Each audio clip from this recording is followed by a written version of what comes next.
بسم اللہ الرحمن الرحیم۔ دوسرے دن کی نشست کے پہلے سیشن کے لیے میں درخواست کروں گا جناب مصباح الدین آصف صاحب کو، جو خلیفہ مجاز ہیں بابا جان کے لیے نہیں یار خان سے، کہ وہ تشریف لائیں۔ وہ هو الحادی پارٹ 2 میں جو بابا جان نے کچھ انگلش کے مضامین شامل کیے تھے، ان کا ترجمہ پیش کریں گے جناب مصباح الدین آصف صاحب۔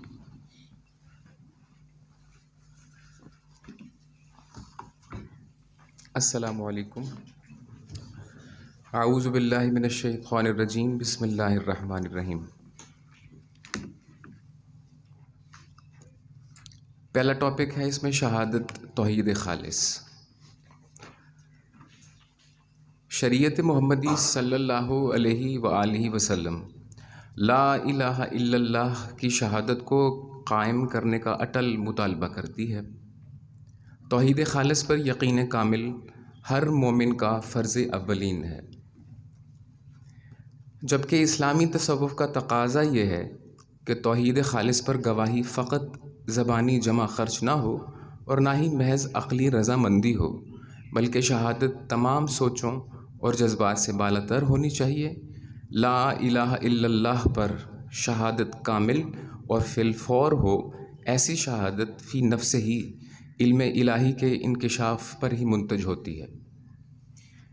مغرور این سخن مشو کہ توحید خدا، واحد دیدن بود نہ واحد گفتن۔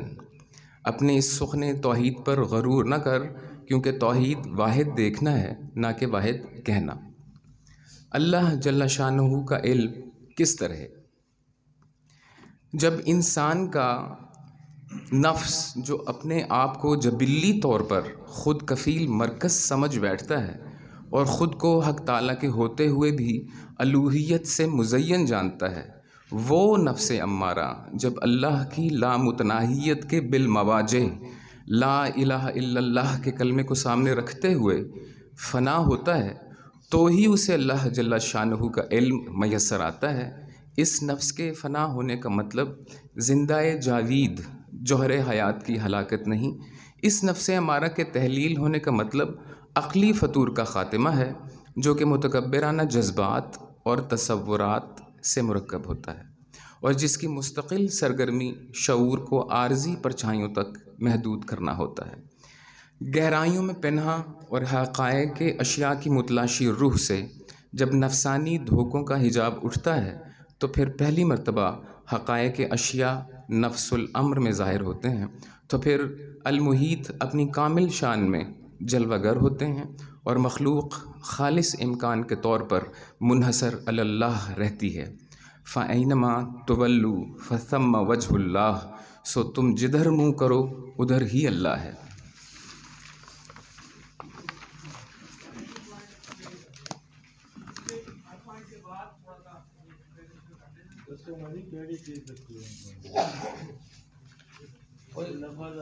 پوائنٹ ٹو پوائنٹ اگر آپ کو سوال ہے تو وقفہ سوالات میں کر لیں، ایک دفعہ اس کو پڑھ لیں۔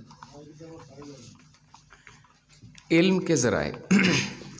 صوفیانہ تعلیمات کے مطابق انسان کو خودی کی موجودگی کا ادراک عقل کے ذریعے سے ممکن نہیں ہے۔ صوفیانہ تعلیمات کے مطابق انسان کو خدا کی موجودگی کا ادراک عقل کے ذریعے سے ممکن نہیں ہے، بلکہ یہ قلب کا کام ہے۔ قلب جذبات کا دیوان خانہ نہیں، بلکہ قلب فراست اور روح کی نشست گاہ ہے۔ انسانی روح حقائق میں سرایت کرتی ہے اور ذہنی صورتوں سے بلند رہتی ہے۔ عام آدمی کا شعور اپنی اصل ہستی کے سچے اور لازوال ابدی مرکز سے گمراہ ہو کر ایک خوابناک غفلت کا مقید بن جاتا ہے۔ یہی وجہ ہے کہ انسان کو وہ یاد کروانا چاہیے جس کو وہ بھول چکا ہوتا ہے۔ اس بات کا استحضار ذکر ہے جو کہ صوفیاء مختلف انداز سے سر انجام دیتے ہیں۔ اس ذکر کا مطلب ہے یاد، دھیان، مراقبہ اور مناجات۔ ذکر اور قلبی عبادت میں گہرا سمبند ہے۔ صوفی کی اصل منزل اپنی انا اور خودی سے چھٹی لے کر بلند ہونا ہے، اور اس راستے پر چلنا توفیق خداوندی کے بدون ناممکن ہے۔ شہادت لا الہ الا اللہ محمد الرسول اللہ۔ شہادت کا جوہر اللہ اور رسول اللہ صلی اللہ علیہ وآلہ وسلم پر گواہی کے دو حوالوں پر مشتمل ہے۔ ناقص کی اصلاح اتباع محمدی صلی اللہ علیہ وآلہ وسلم میں منحصر ہے اور غیر مستقل الباقی میں فنا ہو جاتا ہے۔ وَقُلْ جَاءَ الْحَقُّ وَزَهَقَ الْبَاطِلُ إِنَّ الْبَاطِلَ كَانَ زَهُوقًا، اور کہو کہ حق آن پہنچا اور باطل مٹ گیا، یقیناً باطل ایسی ہی چیز ہے جو مٹنے والی ہے۔ تاہم شہادت یعنی گواہی میں کوئی دوئی نہیں۔ گواہی کی عبارت کے دوسرے جز میں جو جناب رسالت صلی اللہ علیہ وآلہ وسلم کی طرف اشارہ ہے، وہ شہادت کے اول جز میں داخل و شامل ہے۔ انسان کے لیے رسول اللہ صلی اللہ علیہ وآلہ وسلم کا کار منصبی ناگزیر ہے، کیونکہ رجوع الی اللہ فقط رسول اللہ صلی اللہ علیہ وآلہ وسلم کے ذریعے ہی ممکن ہے، جو کہ اللہ کے نائب ہیں، اور نہ ہی شہادت کے جزو اول میں یعنی لا الہ الا اللہ میں کثرت کا شائبہ ہے۔ کثرت لفظ اللہ میں زائل ہو جاتی ہے، کیونکہ بلا شبہ کوئی الہ نہیں سوائے اللہ کے۔ اللہ قائم بالذات الحق ہیں، یعنی وہی حقیقت ہیں، وہی الوجود المطلق ہیں، لہٰذا اللہ وہ ہیں جو حینیت کے خالق ہیں، جبکہ چیزیں ہو سکتی ہیں یا نہیں ہو سکتی ہیں۔ بے مثل اور یکتا ہونے کے ناطے وہ ہر وجود سے ماوراء ہیں، اور من حیث الکل ہونے کے باعث وہ ہر ممکن الوجود کو محیط ہیں۔ نہ تو اللہ کا کوئی ہم پہلو ہے اور نہ ان کے احاطے سے باہر ہے۔ کلو من علیہا فان ویبقى وجہ ربک ذو الجلال والاکرام۔ اس زمین میں ہر کوئی فنا ہونے والا ہے اور صرف تمہارے پروردگار کی جلال والی فضل و کرم والی ذات باقی رہے گی۔ فنا اور بقا ربانی اظہار کے دو قطبین ہیں۔ اللہ کے علاوہ اور کوئی حقیقت نہیں، اور باقی تمام حقیقتیں خالصتاً الحق سے منسوب ہیں یا الحق پر منحصر ہیں۔ تمام کائناتی پہچانیں چاہے مجسم ہوں یا غیر مجسم ہوں، لطیف ہوں یا کثیف ہوں، الحق کی نشانیوں کے علاوہ کچھ نہیں، اور اسی الحق سے یہ نشانیاں تخلیقی عمل سے ہو کر اظہار ذات کو پھوٹتی ہیں۔ فَأَيْنَمَا تُوَلُّوا فَثَمَّ وَجْهُ اللّہ، سو تم جدھر منہ کرو ادھر ہی اللہ ہے۔ مزید برآں الحقیقت نے حسب چاہت بشری ارادے اور کوشش سے بے نیاز ہو کر خود کو ظاہر فرمایا، تاکہ مخلوقات میں ان کے اصل ماخذ اور اٹل فطرت کی شناخت کا بیج بویا جا سکے۔ الحمدللہ رب العالمین، تعریف سب کی سب اللہ ہی کے لیے ہے، پالنہار ہر عالم کا۔ جہاں تک کائنات یہ عالم کا تعلق ہے، صوفی اس کا خواہش مند ہوتا ہے کہ کائنات کو تجسیمی کثرت میں اور اس سے ماوراء دیکھے، اور حسیات کی رسائی سے پرے اور مادی ترتیب سے بالا تر جانے۔ صوفی کے لیے کائنات خدائی اظہار ہے جو کثیر عوالم اور وجودی درجات، ان گنت تجسیمی مراتب اور روحانی امکان پر مشتمل ہے، جسے صوفی الاحد اور الحق کے شعور یا عدم شعور کے پیمانے پر برتر یا کمتر سمجھتا ہے۔ لقد خلقنا الانسان فی احسن تقویم ثم رددناہ اسفل سافلین۔ بلا شبہ ہم نے انسان کو بہترین سانچے میں ڈھال کر پیدا کیا، پھر ہم اسے پستی والوں میں سب سے نچلی حالت میں کر دیتے ہیں۔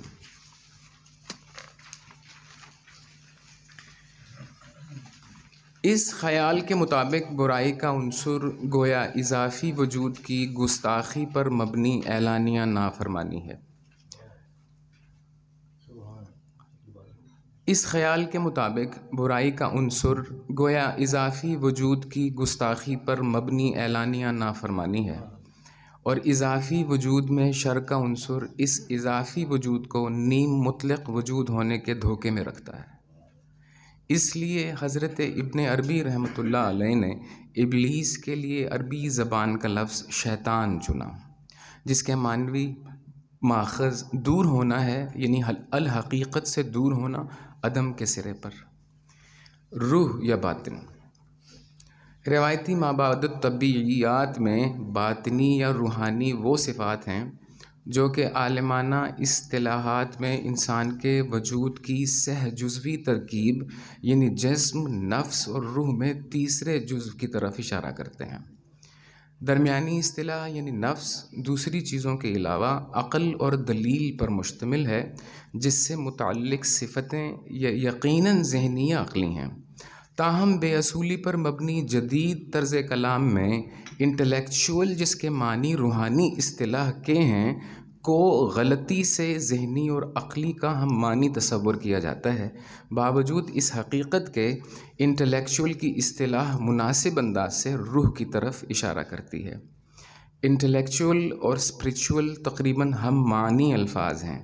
انٹلیکچوئل کی اصطلاح روحانی نظریات کے متعلق ہے، جبکہ اسپریچول کی اصطلاح روحانی حصول و وصول کے ساتھ تعلق رکھتی ہے، جبکہ جسم اور نفس خالصتاً بشری اصطلاحات ہیں اور فرد کی جسمانی اور نفسانی اقلیم سے تعلق رکھتی ہیں۔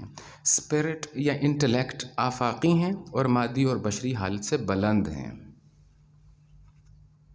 یعنی ماڈرن اس دور میں جسے پوسٹ ماڈرنزم کہا جاتا ہے، اس میں انٹلیکٹ کو عقل کا ہی درجہ دیا جاتا ہے، ویئرز بابا جان کے مطابق هو الہادی پارٹ 2 میں انٹلیکٹ اور جو اسپرٹ ہے یہ آلموسٹ ہم معنی الفاظ ہیں۔ تو انٹلیکٹ سے مطلب عقلی نہیں ہے۔ انسان کی مخلوقات میں یکتائی۔ انسان بطور مرکزی مظہر حقیقت کے اپنے اندر کائنات کے تمام حقائق اور معیارات رکھتا ہے۔ انسان کائنات صغیر ہے، یعنی کائنات کبیر کے امتزاج کا حامل ہے۔ علاوہ ازیں انسان حقیقتاً یا امکاناً سماوی حقائق میں شامل ہے، لہٰذا انسان مخلوق اور خالق کے درمیان یعنی خالصتاً اضافی حقیقت اور حقیقت مطلقہ کے درمیان برزخ ہے۔ انسان خلیفۃ اللہ اور امتیازی طور پر اللہ کے احکامات کے وصول کے لیے تشکیل یافتہ ہونے کے ناطے مکلف کیا گیا ہے، تاکہ وہ اپنے وجود کے ماخذ کو تسلیم کر سکے اور اپنی اصل فطرت کو جان سکے۔ قل اللہ ثم ذرہم فی خوضہم یلعبون۔ ترجمہ: اے پیغمبر، تم خود ہی اس سوال کے جواب میں اتنا کہہ دو کہ وہ کتاب اللہ نے نازل کی تھی، پھر ان کو ان کے حال پر چھوڑ دو کہ یہ اپنی بےہودہ گفتگو میں مشغول رہ کر دل لگی کرتے رہیں۔ صحیفہ محمدی صلی اللہ علیہ وآلہ وسلم کے اوراق میں یہ عالی حکم واضح طور پر اس بلاوے کی طرف نشاندہی کرتا ہے کہ ایک سالک کو باطنی سطح پر طریقت کے راستے پر گامزن ہونے کا کہتا ہے۔ یہ قرآنی فرمان سالک کو خودی کے طول و عرض سے نکال کر اللہ کے ساتھ اپنی اصل شناخت کی آگاہی فراہم کرتا ہے، یعنی اس سچ کی پہچان کے ساتھ کہ لا ملجا ولا منجا من اللہ الا الیہ، اللہ کے سوا کوئی جائے پناہ اور نجات نہیں ہے۔ یہ فیض ایک نہایت قوی شعور عطا کرتا ہے کہ اللہ جل شانہ ہی حقیقت مطلقہ ہے۔ جب انسان کو اپنی عدمیت اور عدم استحقاق کی پہچان ہوتی ہے تو نتیجتاً حاصل شدہ فنا کر دینے والی آگہی انسان میں حقائق کے بلا واسطہ حصول کی خواہش پیدا کرتی ہے، اور یہ فنا کر دینے والی آگہی ان تمام رکاوٹوں اور حجابوں کو دور کرنے کی تمنا پیدا کرتی ہے جو علم کو مخفی رکھتی ہیں۔ اس مقصد کے حصول میں سب سے بڑی رکاوٹ جو طالب کو پیش آتی ہے وہ طالب کا نفس ہے، یعنی نفس کا وہ حصہ جو انسان کی جبلی میں یعنی نفس امارہ کہلاتا ہے۔ یہ مخصوص، گستاخ اور ضدی نفس امارہ ہمیشہ غیر مستحکم شکلوں اور گمانوں کے گورک دندوں سے لیس ہمیں کثرت کی رنگا رنگیوں اور خواہشات اور گمراہیوں سمیت زمان و مکان کے پچھتاووں اور اندیشوں کی زنجیر میں مقید رکھتا ہے۔ دنیاوی دھوکوں کے سامنے نفس کمزور اور ناتواں رہتا ہے، لیکن جب نفس کو اپنے ہی عارضی پن کا سامنا کرنا پڑتا ہے تو یہ نفس ہٹ درمی اور عیاری سے مزاحمت کرتا ہے۔ ہو گیا مہماں سرائے کثرت موہوم آہ، وہ دل خالی کہ تیرا خاص خلوت خانہ تھا، فخر تو اس رشتہ تسبیح پر فرمانا شیخ، دل کی رگ رگ سے تو پہلے کھینچ لے زنار دل۔ تاہم اس حقیقی صورتحال سے آگاہی اور رجوع اللہ کا عزم جو انسانوں کو باہم مدد پہنچاتے اور پناہ دیتے ہیں، عنایت ربانی کے بغیر کوئی معنی نہیں رکھتے۔ اس لیے طالب کو اپنے آپ سے خالی ہو کر وفور عنایات ربانی کے حصول کے لیے کشکول بن کے رہنا چاہیے۔ یہ عنایت بلا واسطہ طور پر القاء ہو سکتی ہے اور کشفاً عطا ہو سکتی ہے، یا بالواسطہ قرآن و سنت جو کہ عنایات ربانی کی دو ادائیں ہیں سے حاصل ہو سکتی ہے۔ یہ عنایات ربانی یعنی قرآن و سنت طالب کے لیے راہبر اور ڈھارس کا کام کرتی ہے۔ وَاسْتَعِینُوا بِالصَّبْرِ وَالصَّلَاةِ، اور صبر اور نماز سے مدد حاصل کرو۔ وَنُنَزِّلُ مِنَ الْقُرْآنِ مَا هُوَ شِفَاءٌ وَرَحْمَةٌ لِّلْمُؤْمِنِينَ، اور ہم وہ قرآن نازل کر رہے ہیں جو مومنوں کے لیے شفا اور رحمت کا ساماں ہے۔ اپنے روحانی اندھے پن اور بے پرواہی سے نبرد آزما ہونے کے ساتھ ساتھ طالب کو بیرونی ظلمتوں کے لشکر اور خواہشات کے اژدہام کے ساتھ بھی مقابلہ کرتے رہنا چاہیے، کیونکہ یہ بیرونی ظلمتیں اور رجحانات روح کے خلاف مارکا آرا اور مزاحم رہتے ہیں۔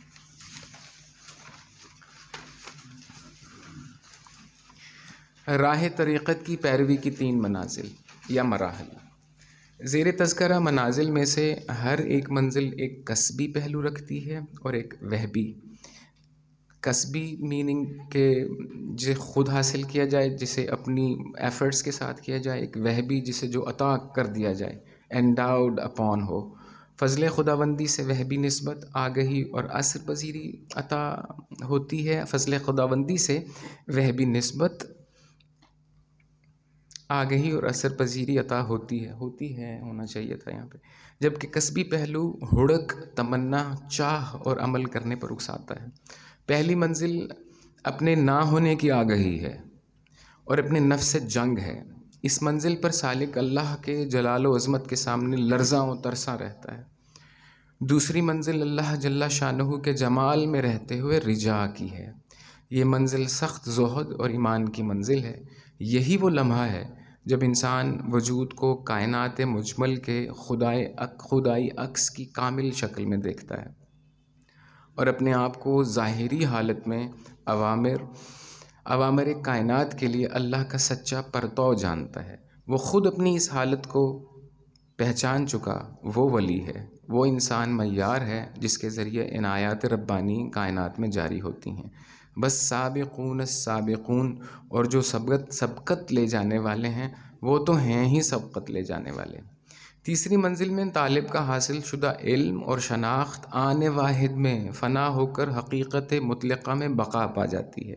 ایک طرح سے طالب کا تشخص اللہ الاحد کی کامل بے نیازی میں فنا ہو جاتا ہے، جبکہ دوسری طرح سے طالب کی حریت فکر و نظر اللہ جل شانہ کی عناء مطلق میں جذب ہو جاتی ہے۔ فماذا بعد الحق الا الضلال، اور پھر حق واضح ہو جانے کے بعد گمراہی کے سوا اور کیا باقی رہ گیا۔ قرآن کریم کائنات کو اللہ جل شانہ کے فیض کو عطا کرنے کے ساتھ ساتھ کائنات کے دھوکوں کی دغاباز فسونکاری سے بھی خبردار کرتا ہے۔ نتیجتاً طالب کو اللہ جل شانہ تمام چیزوں میں نظر آنا چاہیے اور تمام چیزیں اللہ جل شانہ پر منحصر دکھنی چاہیے، تاکہ تمام اشیاء طالب کو اللہ کا چہرہ دکھائیں۔ پکا سچا مسلمان اور شاعر اسلام کی اہمیت کے گہرے رازداں ہونے کی حیثیت سے صوفیہ شاعر اسلام کو فطری طور پر بہتر انداز میں سر انجام دیتے ہیں۔ یہ شاعر اسلام اطاعت خداوندی میں صوفیہ کو یا تو نفس کی مغلوبیت یعنی جذب عطا کرتے ہیں، یا ہماری حقیقی فطرت کی تصدیق کرتے ہوئے قلب کو بیدار کرتے ہیں۔ لہٰذا طہارت سے مراد محض ظاہری اور باطنی غلاظتوں کا صاف کرنا ہی نہیں ہے، بلکہ قلب کو غیر اللہ سے پاک کر کے اس کی تطہیر کرنا ہوتا ہے۔ سجدہ الحق کے سامنے فنا ہونے کی علامت ہے اور جلسہ اللہ جل شانہ کی لازم و ملزوم حضوری میں بقا کی علامت ہے۔ جہاد فی سبیل اللہ، جہاد شعائر دین ہے۔ بعض صورتوں میں جہاد حق کا دفاع ہے، باطناً یا اخلاقاً جہاد جذباتی اور ذہنی تاریکی کے خلاف مار کا آرائی ہے۔ انسان کو نفس و دنیا کی پوجا پاٹ کے اپنے جبلی ذوق پر غالب آنا چاہیے تاکہ انسان سلامتی میں یعنی اپنے آپ کو دارالسلام میں سمو سکے۔ اسلام کی حقیقی راسخ الاعتقادی اس کے پیغام کا ثمرہ ہے جو کہ توحید، رسالت، نماز، زکوٰۃ، روزہ اور حج پر مشتمل ہے، جس میں موقع پر مقدس جنگ یعنی جہاد کا اضافہ کیا جا سکتا ہے۔ یہ تمام اصول جو کہ اسلام کی حقانیت اور ہماگیریت کو ثابت کرتے ہیں، ان کا صدور ہماری ذات میں بھی ہوتا ہے۔ ان اصولوں کے بدیہی مظاہر اپنے تمام مابعد الطبیعی اور فکری مطالب کا اظہار اپنے اعیان ثابتہ سے اخذ کرتے ہیں۔ یہ اعیان تنزیہی اور تشبیہی ماہیتیں رکھتے ہیں۔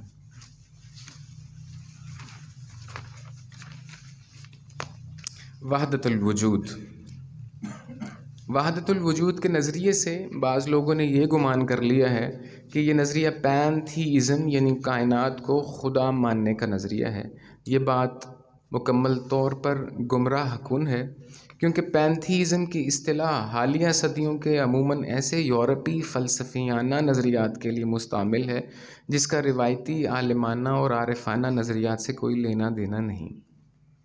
پینتھیزم کے الوہیت تمام مظاہر فطرت میں حلول کر گئی ہے کا نظریہ خالق اور مخلوق یا فعال اصل اور مظاہر کے درمیان ایک جسمانی سطح کے تعلق کی طرف اشارہ کرتا ہے۔ یہ نظریہ تمام روایتی نظریات کے لیے اجنبی ہے جو مطلق اور اضافی، لامحدود اور محدود کے مابین خلیج پر زور دیتے ہیں، یہاں تک کہ ہر دو معاملات میں پہلے عنصر کو حقیقی اور دوسرے کو اضافی عارضی کہتے ہیں۔ تاہم جب ہم اس دنیا کی اضافی حقیقت کی بات کرتے ہیں تو مخلوق اور خالق کے درمیان ایک ناگزیر ربط کو سامنے رکھتے ہیں، نہ کہ کسی بدنی یا جسمانی تماثل کو۔ یہ بات طے ہے کہ لا الہ الا اللہ کا اصول صوفیہ کا ماخذ ہے۔ لا الہ الا اللہ کی گواہی میں عدم و وجود کی ضروری پہچان کی طرف اشارہ ہے۔ حقیقت میں نظریہ وحدت الوجود ویدانتک ادویتا کے نظریے کے ساتھ مطابقت رکھتا ہے، جس کو بعض نے مونزم یا وحدانیت کا نظریہ کہا ہے، مگر مونزم کا بہتر ترجمہ غیر سنویت کیا جاتا ہے۔ حقیقت یہ ہے کہ کائنات اصول توحید پر ہی قائم ہے، جیسا کہ ہندو کائنات کو خدا کہتے ہیں، جہاں تک کائنات کے ضروری اصول کا تعلق ہے، لیکن خدا کائنات نہیں ہے۔ حقیقت میں پینتھیزم یعنی ہمہ اوست کا نظریہ عہد حاضر کے فرنگی مظاہر پرستی کے میلان کی بنیادی غلطی ہے، چاہے وہ شاعرانہ درجے پر ہوئی یا فلسفیانہ سطح پر۔ نظریہ ہمہ اوست کے برعکس تصوف روایتی نظریہ وحدت الوجود کا اظہار ہے۔ وما علینا الا البلاغ المبین۔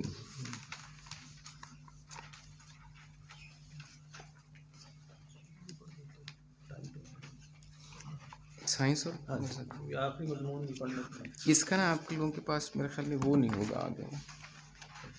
ہاں جی، صرف سن لینا یا تو سن لیتے ہیں، پڑھ دیں۔ دوسرا مضمون ہے سائنس اور مذہب۔ یہ البرٹ آئنسٹائن کی ایک کتاب تھی out of my later years. بصیر میں پڑھ لوں گا، آپ لوگ سماتے ہیں۔ بس رکھیے گا۔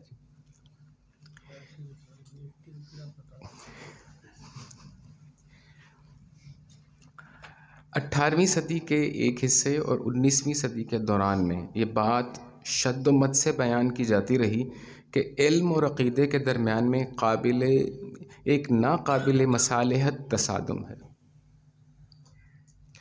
ترقی یافتہ اذہان کی یہ رائے ہے کہ اب وہ وقت آن پہنچا ہے کہ علم کو افزوں انداز میں عقیدے کی جگہ لے لینی چاہیے، کیونکہ ایسا عقیدہ جو علم پر مبنی نہ ہو محض توہم پرستی کے سوا کچھ نہیں، اور ایسے عقیدے کی مخالفت ضرور کرنی چاہیے۔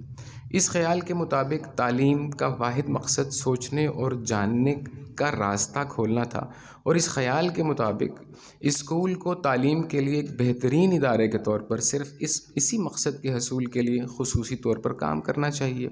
تاہم عقلیت پسندوں کے اس تصور کا کمزور پہلو یہ ہے کہ وہ عقائد جو ہمارے طرز فکر و عمل اور تقدیری فیصلوں کے لیے ضروری اور متعین ہیں، محض اس ٹھوس سائنسی استدلال سے قائم نہیں ہو سکتے، کیونکہ سائنسی طریقہ کار ہمیں حقائق کے باہمی تعلق اور کیسے ان کو ضابطے میں لایا جا سکتا ہے کے علاوہ کسی چیز کا علم مہیا کرنے سے قاصر ہے۔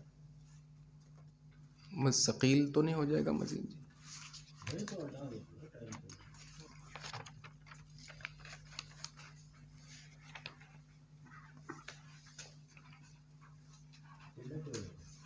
تھوڑا سا ہے. اس طرح کی معروضی علم کی تمنا بھی انسانی قابلیت کی بلندی سے تعلق رکھتی ہے، اور آپ مجھ پر شک نہیں کریں گے کہ میں حواس خمسہ سے حاصل شدہ دائرہ علم میں انسانی کار نمایاں اور جرأت مندانہ جان فشانی کو حقیر جانتا ہوں. لیکن یہ بات بھی روز روشن کی طرح عیاں ہے کہ کیا ہے کا علم، کیا ہونا چاہیے کہ علم کی طرف کوئی در وا نہیں کرتا. کوئی بھی شخص کیا ہے کا شفاف اور واضح علم حاصل کر سکتا ہے، لیکن اس علم کی بنیاد پر انسانی تمناؤں کے حقیقی مقصد کا علم حاصل نہیں ہو سکتا. معروضی علم ہمیں بعض مقاصد کے حصول کے لیے وسائل مہیا کرتا ہے، لیکن اصل مقصد فی نفس ہی اس کی طرف جانے کی خواہش کسی اور ذریعے سے ہی حاصل ہونی چاہیے. اور یہ نقطہ نظر جس کے لیے دلیل کی قطعاً ضرورت نہیں ہے کہ ہمارا وجود، ہمارے اعمال اس وقت معنی خیز ہوتے ہیں جب وہ ہمیں ایک مقصد حیات اور اس کے ساتھ مطابقت رکھنے والی اقدار کا تعین کریں. سچائی کا علم بذات ہی حیرت انگیز ہوتا ہے، لیکن کیا یہ سچ کا علم اس حد تک کمزور ہوتا ہے کہ نہ تو یہ رہنما کا کردار ادا کر سکے اور نہ اپنے جواز اور وجودی تمنا کی اہمیت کو سچائی کے علم کے حوالے سے ثابت کر سکے؟ اس لیے یہاں ہمیں اپنے وجود کے خالص عقلی تصور کی معذوری کا سامنا کرنا پڑتا ہے. لیکن یہ خیال نہیں کرنا چاہیے کہ ذہین سوچ مقصد کی تشکیل اور اخلاقی فیصلوں میں کوئی کردار ادا نہیں کر سکتی. جب کوئی یہ بات محسوس کر لیتا ہے کہ کسی مقصد کے حصول کے لیے بعض اسباب مفید ہوں گے تو پھر وہ اسباب گویا ایک مقصد بن جاتے ہیں. ذہانت ہم پر محض اسباب اور مقاصد کے باہمی تعلق کو عیاں کرتی ہے، لیکن نری ذہانت ہمیں حتمی اور بنیادی مقاصد کا فہم عطا نہیں کر سکتی. اقدار کا بے غبار اظہار اور ان کا کسی کی جذباتی زندگی میں متحرک رکھنا میرے نزدیک مذہب کا اہم ترین فریضہ ہے جو مذہب کسی فرد کی زندگی میں سر انجام دیتا ہے. اور اگر کوئی استفسار کرے کہ ان حتمی مقاصد کو خود مختاری کہاں سے حاصل ہوگی، کیونکہ یہ مقاصد دلیل کے ذریعے تو بیان ہو نہیں سکتے تو اس لیے حق بجانب بھی نہیں ہو سکتے، تو جواب یہ دیا جا سکتا ہے کہ یہ مقاصد ایک صحت مند معاشرے میں بطور طاقتور اقدار کے وجود رکھتے ہیں، اور وہ اقدار جو کہ انسانوں کے رویوں اور تمناؤں اور فیصلوں پر اثر انداز ہوتی ہیں، یہ اقدار اس معاشرے میں زندہ جاوید ہوتی ہیں اور دلیل کی ضرورت سے بلند رہتی ہیں. یہ مقاصد اور اقدار اپنا وجود عقلی پیمانوں پر نہیں بلکہ وحی کے ذریعے پاتی ہیں، اور یہ وحی نہایت زبردست شخصیات پر اترتی ہے. ان مقاصد کو دلائل سے ثابت کرنے کی کوشش نہیں کرنی چاہیے، بلکہ ان مقاصد کی خاصیت کا سادگی اور پاکیزگی سے شعور حاصل کرنا چاہیے. اور کچھ لائنز ہیں انسانی وجود کا مقصد، پھر یہاں البرٹ آئنسٹائن کا یہ ختم ہو جائے گا. ہمارا دور اس ترقی پر نازاں ہے جو اس نے انسان کے فکری نشو و نما میں کی ہے. سچائی اور علم کی تلاش انسان کے اعلیٰ ترین اوصاف میں سے ایک ہے. یہ الگ بات ہے کہ اس بات پر سب سے زیادہ گھمنڈ انہی کو ہے جو اس سلسلے میں سب سے کم جد و جہد کرتے ہیں، اور ہمیں یقیناً کوشش کرنی چاہیے کہ ہم عقل کو اپنا معبود نہ بنائیں. سائنس بے شک طاقتور جسامت رکھتی ہے، لیکن سائنس شخصیت سے عاری ہے. سائنس رہنمائی نہیں کر سکتی، صرف خدمت کر سکتی ہے. عقل رہنما کے انتخاب کے ذوق سے تہی دامن ہے. یہ خاصہ عقل کے پجاریوں میں صاف جھلکتا ہے جو دانشور کہلاتے ہیں. طریقہ کار اور آلات پر عقل کی گہری نظر ہوتی ہے، جبکہ یہ مقاصد اور اقدار سے نابلد رہتی ہے. بس یہ کوئی حیران کن بات نہیں ہے کہ عقل کا اندھا پن بڑوں سے جوانوں میں منتقل ہو کر اب پوری نسل انسانی کو لپیٹ میں لے رہا ہے. بہت شکریہ جی مصطفیٰ صاحب، جزاک اللہ. ہمارے پچھلے اجتماع میں مصطفیٰ صاحب نے هو الحادی میں شامل جو انگلش کا بابا جان کا چیپٹر تھا but then must be do, اس کا بہترین انداز میں ترجمہ کر کے اس کا حق ادا کیا تھا. اور اس دفعہ مصطفیٰ صاحب نے جو هو الحادی کے باقی مضامین بابا جان نے شامل کیے تھے، کمپائل کروائے تھے، ان کا بہت خوبصورت انداز میں اس کا ترجمہ کیا ہے، اور یہ انہی کا حصہ ہے اور انہوں نے اس کا بہترین حق ادا کیا ہے. اور میں نے ان سے یہ بھی درخواست کی ہے کہ ہم امید کرتے ہیں کہ اگلے اجتماع میں وہ اس کی مزید بھی کوڈنگ کرتے ہوئے اس کی کمنٹری جو ہے وہ ہمیں اگر سنائیں تو تمام سامعین کو سمجھنے میں مزید آسانی ہوگی. لیکن پہلے حصے کا کام اس کا ترجمہ کرنا تھا جو انہوں نے بہت اچھے انداز میں کیا.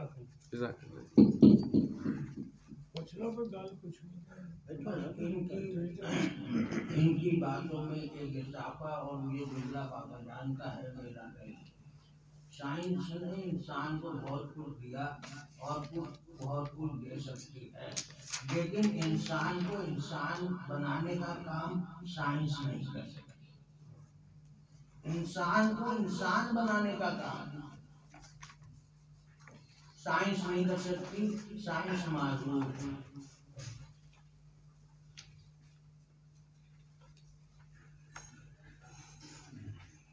اگر کسی نے کوئی سوال کرنا ہو تو عثمان صاحب آپ.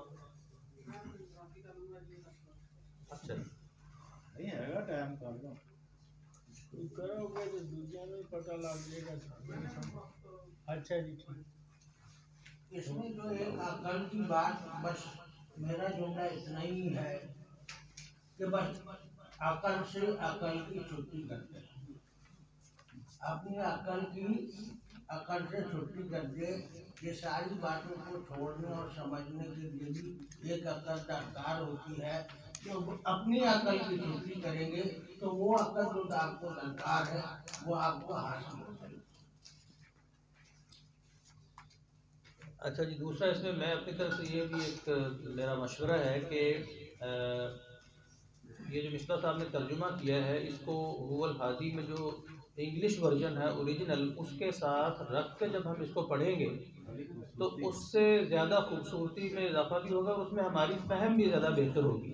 کیونکہ اس میں جو ہمارا جو اسٹیبلشڈ کنٹمپریری جارگن اور ٹرمینالوجی ہے جو ہم روزمرہ اس کو سنتے ہیں، جیسے کہ انٹلیکٹ ہے، جیسے کہ اسپرٹ ہے، تو اس انٹلیکٹ اور اسپرٹ کو ترجمے سے جب ہم سمجھنے کی کوشش کریں گے تو بڑے اچھے انداز سے ہماری جو ہے وہ فہم بہتر ہوگی اس حوالے سے. تو انگلش کا ورژن ساتھ رکھ کے اس کو سمجھا جائے. بہت شکریہ مصباح صاحب، آپ کا جزاک اللہ.